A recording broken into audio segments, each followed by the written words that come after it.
ng sikreto. Okay? Ito, isang kabataan, no? Pakitaan ko lang kayo ng sample income. Taga Leyte, $376. At that time, nasa isang buwan pa lang siya mahigit. Okay? Ngayon, tignan nyo ngayon. Ito, latest na communication namin.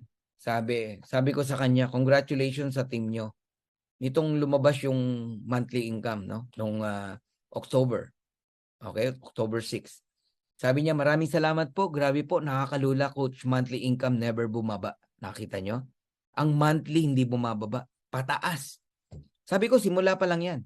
Sabi niya, yes, coach, thank God. Thank you din sa iyo. Tapos, pinakita niya, combined income po naming tatlo. Si mama at isang kapatid ko. Tingnan nyo magkano, guys. $4,116.10. Kita ng mag-iina. Yung nanay, yung kapatid niya, tsaka siya. Ordinaryong ano lang yan, pamilya, guys, pag nakita nyo.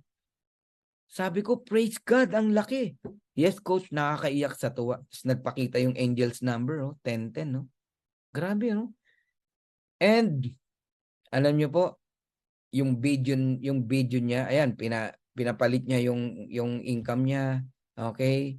And, nung na-receive na niya yung income, nag-cash out sila, eto na sila ngayon, pinakita na yung income, Grabe, katuwa, Ayan na, Dalawang kapatid niya, tapos yung nanay niya, tsaka siya. Okay? Ngayon, pakinggan natin, saglit lang yung message nitong bata na to. 22 years old, guys. Hindi ko kilala. Pero isa sa natulungan natin. Nagtiwala sa atin. Dito, ano lang damihan mo lang yung taong matutulungan mo. Yayaman ka rito. So, watch natin yung video niya. Mabilis lang. Okay? Simulan natin. Guys, so grabe, nandito kami ngayon sa bahay namin and kuna lang natin ng mensahe yung mga kapatid ko at yung mama ko kung ano yung masasabi nila sa Live Good na ngayon. Tanggap na lang yung kanilang commission. Alright, pakita nyo naman guys. Ayan, okay. So, ayun, ano masasabi mo? Live Good. Okay, magkano income? Live Good. Alright. Dynamics. Ayan. Salamat po. David. Fernan, salamat sa pagpapala ng Panginoon nakasama kami. Okay. So ako din po syempre as a high school student, having this much income is very helpful to me, and syempre sa aking pamilya naman dahil marami kaming mga tustusin sa bahay at maraming mga gastusin dito, kaya malaki talagang tulong nito as high school student pa lang, and Okay. kumikita na ako. Ayun, alright. Come on. Message din. So, salamat sa Panginoon na nagpapala kami ito sa Live Good. Salamat na binuksan niya yung bintana ng langit. Yes, So, salamat grabe. Thank you, sa Lord. aking pagdarasal na sa krisis ngayong panahon ay hindi kami pinababayaan ng Panginoon. Lalo na kang Coach Fernan na siya ginagamit ng Panginoon na kami ay makatanggap ng pagpapala ng Panginoon galing sa libro. Alright, ayan, grabe. So, yan, thank you, di ba, kay Coach Fernan, ayan, na dinala yung Live Good sa Philippines. So, thank you so much po, no, sa ating CEO, company owners, kay Ben Glinsky, Ninoder Kazan, Ryan Alisa Goodkin. So, thank you so much, and to all the leaders, and sa team namin, no, sa Zeal Empire, ayan, so, grabe, thank you, Lord. Alright, so, pakita nyo naman, guys, pakita nyo.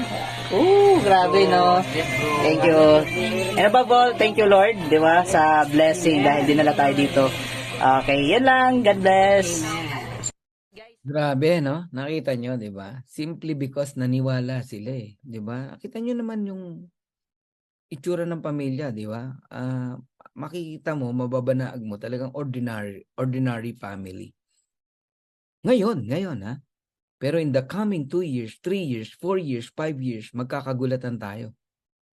Magkakagulatan tayo. Ano na itsura ng pamilya na yan? Ngayon pa nga lang. So, ano lang ginawa nila? Nagtiwala, naniwala, at nagtrabaho. Okay? So, para sa mga hindi nauunawaan, no, yung income, minsan may nag-join sa inyo, hinahanap nyo agad yung income. May cut-off po yan na tinatawag from Friday to Friday, no?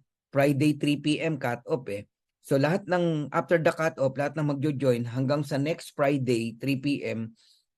on the coming Thursday nyo makukuha. Kagaya nito, May 20 to May 26. May 26 is Friday. Makukuha mo yan on Thursday, June 1st. Ayun. $2,665. So another example. Okay, I don't know kung kaninong income to. Nung May 6 to May 12, May 18 niya nakuha, $2,552. Weekly yan ha. May 13 to May 19, nakuha nung May 25. Magkano? $2,391. May 20 to May 26, nakuha ng June 1st, $2,665. May 27 to June 2, nakuha ng June 8, $2,763. Magkano in total? 4 weeks. $10,372. Around 600,000 pesos. Alam niyo ba na income na yan ng mga top earner sa ibang company? Pero dito, weekly pa lang yan. Isama natin yung monthly. Nakita nyo? May 1 to May 31. Ayun. Nakuha ng June 8.